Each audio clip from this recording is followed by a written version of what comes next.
June 16th, 1904. Bloomsday, the day Leopold Bloom and Stephen Dedalus meet. Stephen is staying in a Martello tower by... the snot-green sea, the scrotum-tightening sea. with... Stately, plump Buck Mulligan. They've a row and Stephen decides... I will not sleep here when this night comes. But where's he going to sleep? He's nowhere to go. He wanders along Sandymount Strand thinking... Ineluctable modality of the visible. Ah, Steve. Meanwhile, on the other side of Dublin... Mr. Leopold Bloom ate with relish grilled mutton kidneys. Why? It gave to his palate a fine tang of faintly scented urine. Please. He's making breakfast for his wife, Molly. The opera singer. Laciderem la mano. She has a fine pair. God bless her. Curious the way they're made, too, the same, in case of twins. He goes to the Jacks. Hope it's not too big. Bring on piles again. No, just right. He heads out. He's making himself scarce because Molly's having an affair with the bold... Blazes boiling. Straw hat, turned-up trousers, tan shoes. And Bloom knows that he's calling over that afternoon to have a little... Tootle on the flute. He feels there's nothing he can do about it because he hasn't. Given her one? For over 11 years since their baby son Rudy died. Something changed. Could never like it again after Rudy. Bloom spends his morning crisscrossing Dublin and having a Turkish bath. Do it in the bath. Nicer if a nice girl did it. And going to a funeral. Plenty of eating, drinking, thinking, talking and farting.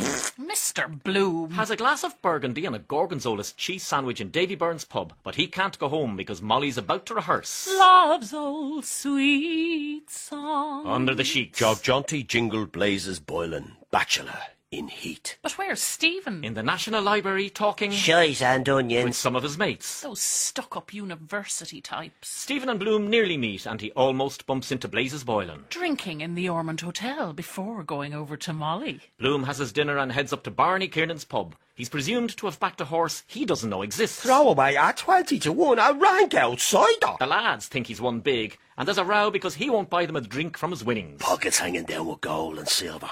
Cute as a shithouse rat. He scarpers ends up on Sandymount Strand and has a... Pedal and crank? A what? because some girl's showing him her drawers. Bloom finally meets Stephen over in Holles Street Hospital. Of all places. They go on an almighty bender and end up in the red light district. Demonto. Night Town. Dancing, La, spinning, la, singing, la, shouting. la, They go back to Bloom's la, house la, talking. Shies and And onions. Stephen eventually leaves. To go where? Who knows? Bloom creeps up to bed not to waken Molly. But she's awake. And Molly rounds off the whole day with a long ramble of thoughts about... Boiling. With that tremendous big red brute of a thing he has. Bloom. Yes, he came somewhere. I'm sure of it. Stephen. I'll make him feel all over him till he half faints under me. And back to Bloom. And I gave him all the pleasure I could, and then he asked me would I, and yes, I said yes, I will, yes.